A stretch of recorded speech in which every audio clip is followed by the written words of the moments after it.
discuter de tout ça.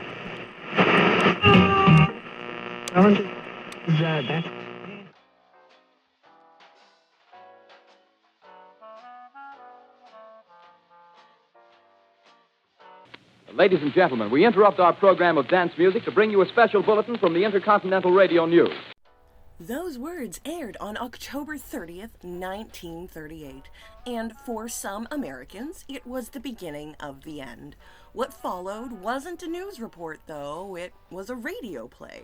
But a radio play so convincing, so well-timed, and so unfortunately structured that thousands believed Earth was under attack by Martians. People abandoned their homes, they jammed highways, and they filled churches. Some even grabbed shotguns to take out a tripod or two. It was hysteria, pure and simple, the kind of scene where even a set of nice gams walking down the street wouldn't distract you from the alien death ray overhead. And at the center of it all was a young, round-faced Orson Welles, a man who just wanted to put on a spooky Halloween show and instead managed to terrify an entire nation into thinking the world was ending accidentally. Accidentally on purpose.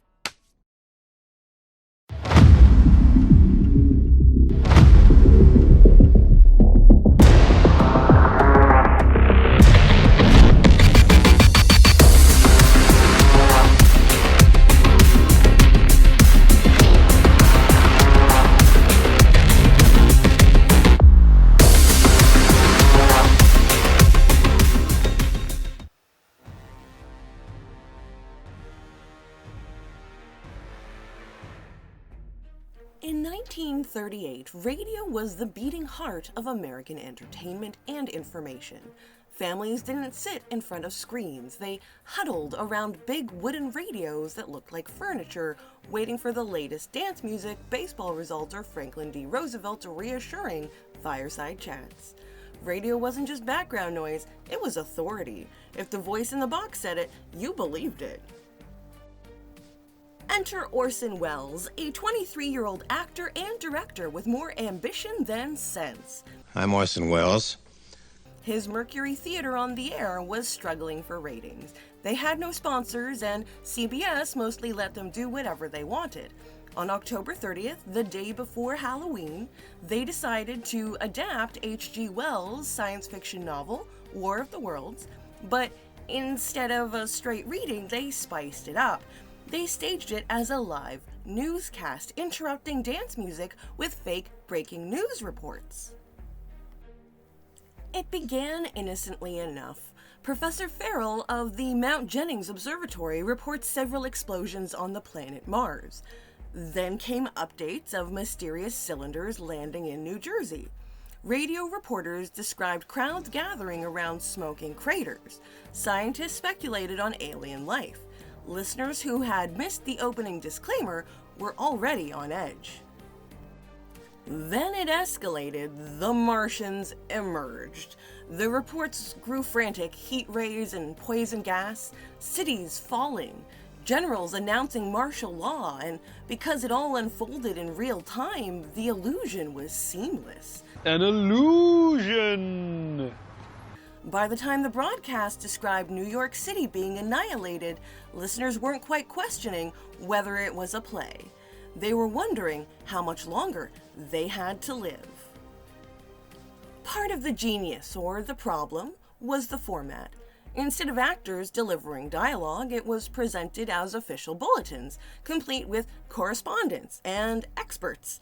The Mercury Theater nailed the cadence of live journalism so well that even skeptical listeners were pulled along for the ride.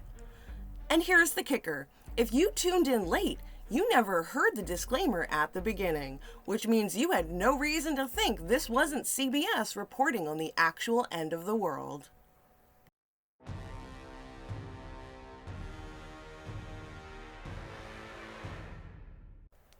The fallout was immediate. Across parts of the United States, people reacted as though the Martians really had arrived. Families grabbed coats and children, piled into cars and hit the highways. Some claimed the roads were jammed with motorists trying to flee New Jersey. Flee, badass, flee! Though it's hard to say how widespread this really was.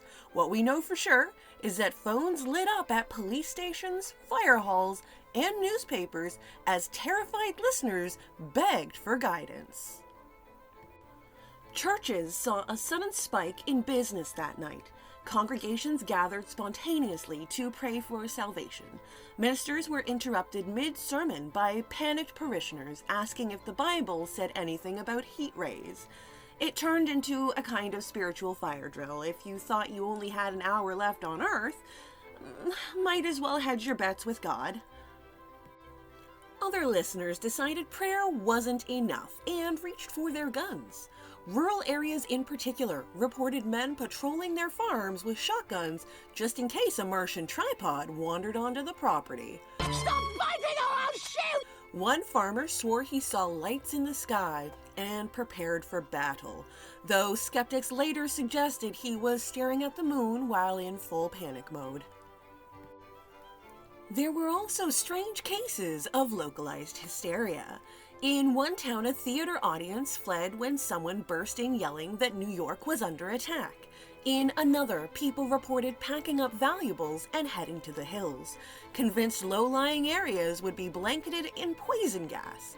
For a few unlucky communities, October 30th turned into a full-on drill for alien Armageddon.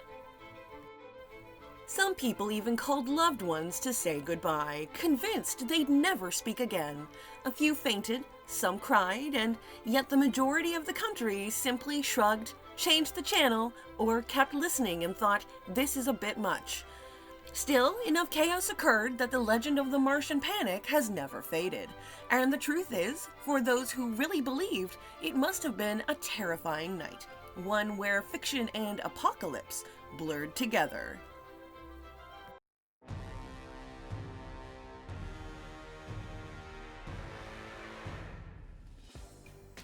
When the broadcast wrapped up, America slowly realized that the Martians hadn't landed. Cities were intact, no poison gas, no death rays, just a lot of frantic neighbors clutching Bibles and pitchforks. Oh, screw the Bible! The apocalypse was over before it had begun, but the aftermath was nearly as wild as the panic itself.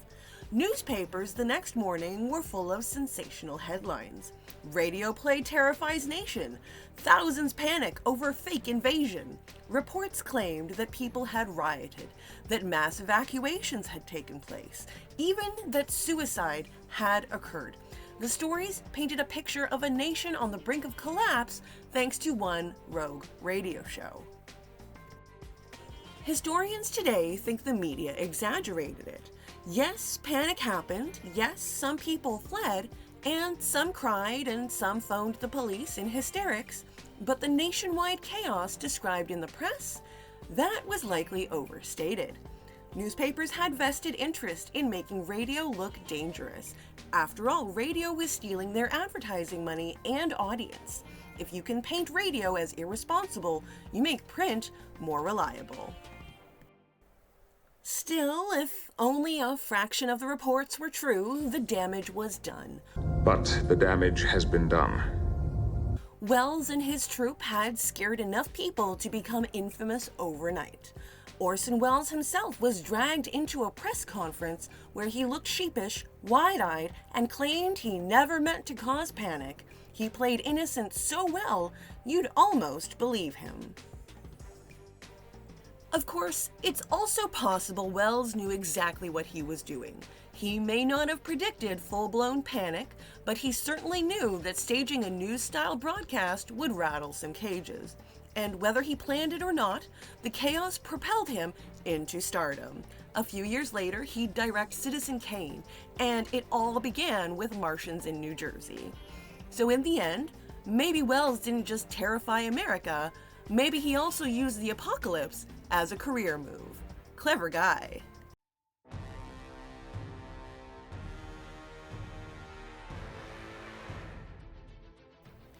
So what do we make of this so-called Martian panic?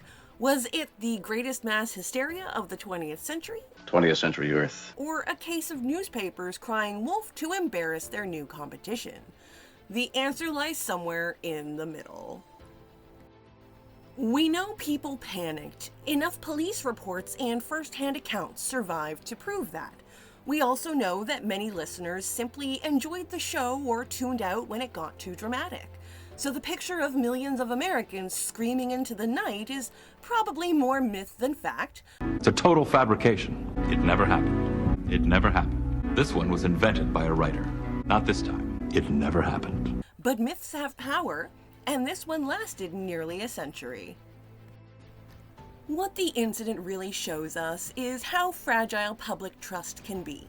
If the message comes in the right format, from the right medium, people will believe almost anything. The 1938 audience didn't ask, could Martians exist? They asked, why would the radio lie? Once the authority of the medium was established, the content went straight past skepticism and into the gut. And that's the spooky part, because the same trick works today. Swap Martians for terrorists, plague, or AI doom, and suddenly we're in familiar territory. It doesn't take aliens to start an apocalypse. It just takes a convincing story. You almost convinced me. Humans love apocalypses. We're drawn to them like moths to a flame. Maybe it's fear, maybe it's thrill-seeking. Maybe it's the desire to believe we're living in the most important moment of history. Whatever the cause, it doesn't take much to flip the switch and make people act as if the end is here. So, no, the Martians never came, but Orson Welles proved they didn't have to. We'll do the rest ourselves.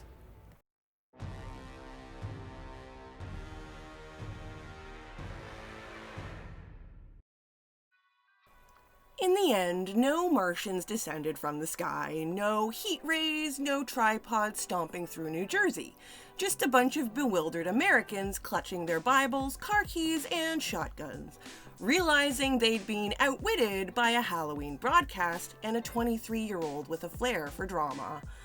Orson Welles held a press conference the next day, pretending to be shocked that anyone had taken it seriously. Behind the scenes, CBS executives were probably wringing out their ties from the cold sweat, but the damage, or rather the legend, was done. Panic had swept a nation on nothing but static, sound effects, and a few too convincing bulletins. And that's why this story belongs here, in the Apocalypse Archives, because sometimes the end doesn't need prophets, plagues, or cosmic alignments. Sometimes all it takes is a radio, a voice, and a public ready to believe that the sky is falling. So the next time someone says, people wouldn't fall for that today, just remember, we once surrendered New Jersey to aliens because a guy with good diction said so. If you enjoyed this little plunge into historical panic, go ahead and smash that like button, subscribe, and ding the old notification bell so you don't miss the next thrilling chapter of the Apocalypse Archives. Because let's be honest, you never know when the end is nigh. But at least this way, you'll get a heads up before the rest of the doomed masses. You see it.